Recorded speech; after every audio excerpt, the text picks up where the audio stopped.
Hey everyone, I'm here today with the game Paper Trail, which is a one versus all deduction game where you are playing either as a teacher or students who are trying to pass notes, or if you're the teacher trying to catch those notes, intercept them, and figure out what's going on in your classroom and maintain order. It's by Mr. Deer, and it's a recent release that is just now in retail stores.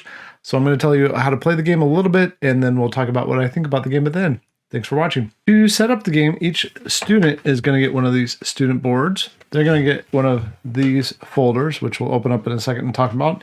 They're going to get two markers, one colored and one black in their color, and 3 notes, 3 student cards, 3 Mischief Mission cards.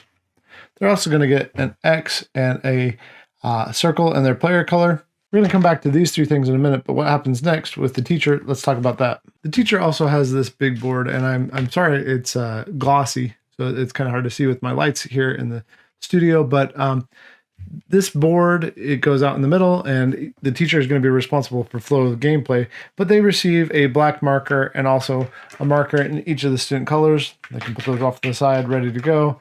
Then they get the teacher cards, the student cards, the Mischief Missions, and the notes. All of that, they are responsible for maintaining all of that. And also they get, if they want to play with one of these, you have different difficulties for different teachers here, like Dr. Kowalski and Mrs. Weems and so forth.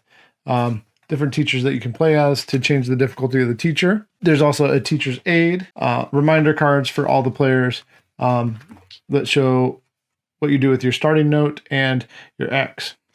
And here on the back, it has how you play the game, basically, with all the different types of things. We'll talk about those more in a second. So we're going to flip over this and see that Tad and Barb are going to get marks on them. So we'd flip over our card. Here we see Tad and Barb. So we'd mark off Tad and Barb. And these are alphabetical. So Tad is right here. We would fill in that. And Barb is way up here. So we'd fill up Barb to show that they are suspects. And then we would flip another one. And now we have Mo and Noah. So Noah's over here. And Mo is up here. They're trying to tell a joke. They're suspected, and we just put those to the side. And now, going back to those 3 cards of each kind that the players got, so the Mischief, the notes, and the student cards, they're going to look at them, keep 2 out of the 3, hand the rest back to the teacher. So these are basically bonuses. These are objectives, and these are extra points that they're going to get. So the Mischief Missions basically are additional points that you can get in the game. Like this one says, score a note that starts or ends in the yellow zone. So as long as you can get from here to here, say, then you're going to get an additional 3 points. And then you just keep that behind your little screen. These ones, the student cards, give you additional powers. Like this says, throw a note without making noise. What does that mean? We'll come back to that. This one lets you to defy a teacher card. Remember, the teacher's going to get some of these teacher cards that allow them to try to find out what's going on in the classroom. And then finally, these are the same as those notes that we flipped over at the beginning that show where you're trying to get. Like here, Asha is trying to get up to L. So from here to here, and this is worth 7 points. Say I kept Fiona and Unique here. I could put this here and then Unique's down here. So I would make this circle here like this, and then put a circle here to show that I'm trying to get this from here to here. And then maybe my next one is Andrew to Tutu. So I'm trying to get from Andrew down to Tutu here. I can put an X here. So I can put an X here to show my starting spot and with a square around it. And then down here, I just put the square. And that way I know I'm trying to get from there to there to get these 14 points. And for the players, I told you I'd come back to this. For the players, you can just keep all of your stuff here in this folder. It tells you what you can do on your turn and what your main actions are. So the players are going to take turns, and then the teacher, in fact, the players are going to take all of their turns individually, and then the teacher will take their turn. And if the teacher confiscates your note, you're going to get a new note and student card for free. But on your turn, you're going to take 3 main actions: pass or throw a note, sneak and pay a rumor to do so, score a note, or draw a student card. Student cards are great, if you didn't see those again, because they allow you to break the rules that the teacher is putting out there for you. Basically in the game, the students are trying to pass notes from one student to another, and the teacher is trying to confiscate those. If the teacher ever confiscates 4 or 5 notes, but depending on player count, then that will end the game. Otherwise, if any of the students are able to score 3 of their notes, then that will end the game too. You'll also get to score mischief cards at the end of the game.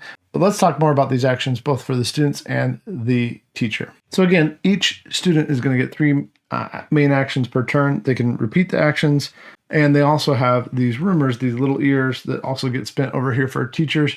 And depending on player count, that will also have a starting space about how many of these are marked off for the teacher. When you pass a note, you're going to use these solid lines here.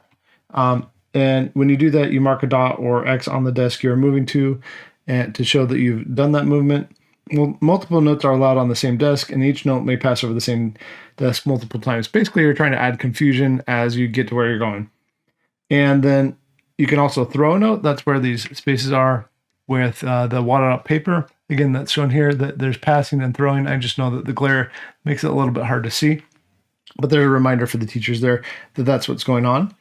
And whenever you throw a note, you have to gain a rumor each time you throw a note. And if you throw a note, you tell the teacher to mark noise of your color in the zone. So let's say I was throwing a note from maybe L to Dom. I'd have to tell the teacher that there was noise in the pink zone so that the teacher could write that off. And if I was purple, I would, as a teacher, make a thing there to show that something had happened in the pink zone, that there had been a note thrown there. If you make a noise more than once, you still have to announce that. If a desk ever already has a suspect on it, you'll have to use a sneak action to do that and pay a single rumor.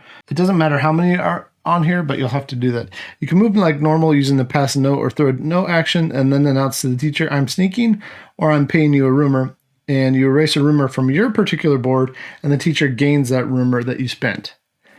You get to move like normal without doing anything if you use one of these student cards that says, let's see here, sneak. So if I use this, I don't have to tell the teacher anything.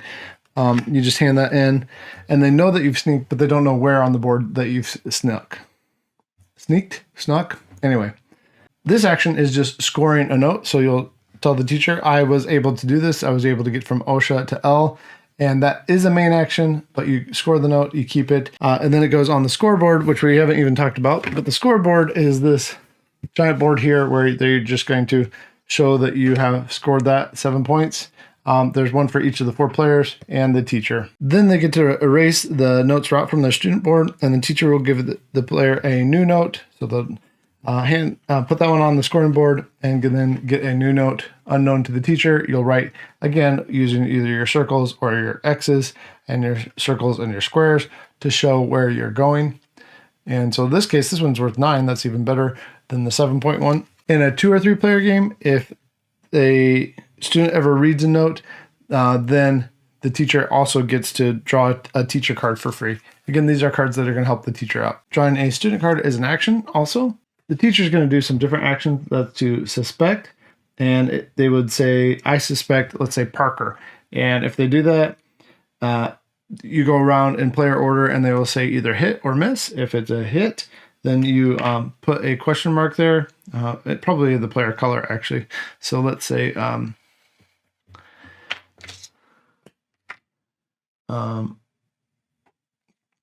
if anybody says hit, they say hit, and you add one in the player color. That's kind of hard to see the difference between purple and black, but that is purple. You put the player color there if it's a hit. If they all say miss, then you just put the black there to show that that desk is suspected. The student player should also write this down, that this has been suspected, so that they remember that like this is going to take a sneak action to get past there. You can also accuse a desk. In order to accuse a desk, you actually have to have a suspect marker there, at least one. So you at least have to have the generic black one there to accuse it. And all student players will say hit if a note is at that desk right now, and they have to hand in that note. When they do that, they're going to get a new student card and a new note. Teachers can also draw and play teacher cards. They get to draw 2 of these teacher cards as an action. These cards can be countered by the defiance card that's in the student cards here. But like this one says, you must say hit for each note. So this is saying a whole zone. So this would be the green zone. So you must say hit for each note you have in the green zone right now, and then you mark a noise for each hit that is there with the exclamation mark. In a 2 or 3 player game, you receive a free teacher card each time a student player scores one of these notes. So don't forget that. So these cards are things like zone suspicion, on the trail, where the student player must name the endpoint of a note, and purge, accuse 3 desks, interrogate. Student players must name one zone they're in right now, and then you mark the noise. So those are all of the teacher cards. Rumors, again, here are the currency of the game. The teacher receives 3 rumors at the start. Then you can spin them to do things. So you keep track of your rumors. Students gain a rumor when they move both notes in the same turn. Students also gain a rumor when they throw a note, receive a point for every 2 rumors left at the end of the game, and you can gain a rumor and spend it at the same time. You can trade in 2 student cards for 1 rumor if you really need it. It doesn't seem to be a great economy, but each time the teacher uses a suspect action and receives a hit, they get to add a rumor for themselves. Student players also pay the teacher rumors, and each time they use a rumor, the teacher receives that rumor. In a 4 and 5 player game, the teacher only receives half a rumor instead of a full rumor when they're spent, and teachers can spend these at the end of their turn for a 4th action. So this is the way that teachers should be. Whenever they get rumors, teachers should be spending them. I will also point out the minor actions that students can do. Students can play a student card, exchange a note, or draw 2 and keep 1 of the Mischief Missions. These, there's no limit to them, but you can play a student card for free. You can exchange a note for 2 rumors, again, paying that to the teacher, or draw 2 and keep 1 of the Mischief Missions for 3. This is the way the game can often be won for the students, because most of the students are going to have a similar number of notes that they get done, but the Mischief Missions can give you additional points. At the end of the game, you're going to score all your Mischief Missions that you've completed, all your notes you've completed. At the end of the game, you also get 1 point for every 2 rumors that you have left over. And it's either going to win as a student or the teacher beat all of the students. Okay, so my final thoughts on this game. It's a super cute game. I like the theme. I like what's going on each time I've played it with different people. We've talked about like passing notes in school and how that went, and we get a little bit sidetracked. That's fun. That's nice to see. It feels familiar. It's a nice take on the 1 versus all thing, where you're doing a little bit of deduction and you get some simple actions. I like that the actions are fairly straightforward, that the player guide is good. What I have found over several plays is that generally the teacher has a harder time, depending on if you use these teachers here with the different difficulties. So depending on if you want to have an easier game, then use one of these teachers with their powers. But that's interesting. Like the just straight out of the box game without those, the teacher seems to have a harder time. Some people are going to like that. Some people are going to dislike that. The other thing is this game takes up a massive amount of space. If you couldn't see that player board is very large. That central board is very large. And there's just a good amount of upkeep if you don't want to have to do that. But that's the hard part is in a 1 versus all or 1 versus many game, that's going to be part of the thing, is that the one person is always going to have to do a little bit more upkeep. But I didn't feel like it was that bad. But these components are big. Like that player board was big. This place where you're scoring your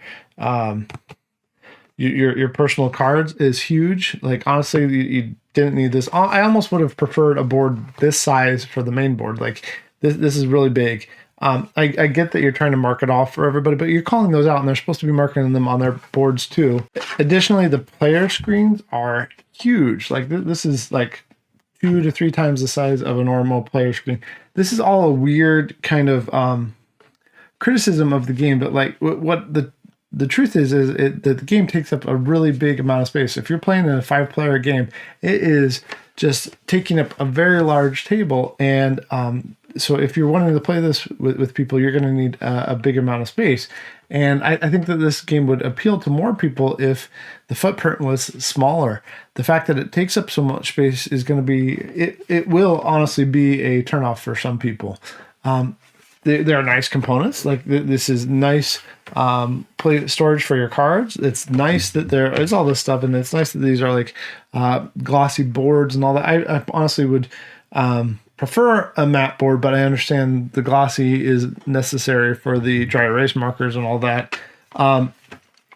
Plenty of cards, plenty going on there. If I would want to see anything more of, it would probably be more teacher powers and maybe some asymmetrical student cards too. That would be cool to see. But overall, it's a good game. It's cute. It's neat. I just think that some of the turnoffs will be that massive amount of space that it's going to take to play the game. With 4 or 5, which is really, I think, where the game is a little bit more fun, even though the game's hard for the teachers. I think that you want that. I think that the group generally will want to have that thing where they feel like they can beat the teacher, and the teacher is going to be struggling against that. And so you want to put the most experienced player in the teacher role. Let me know what you think of the game Paper Trail. Thanks to Mr. Deer for my demo copy of this game. We've enjoyed it. I look forward to seeing what comes next with the game. Happy gaming, and I'll talk to you later.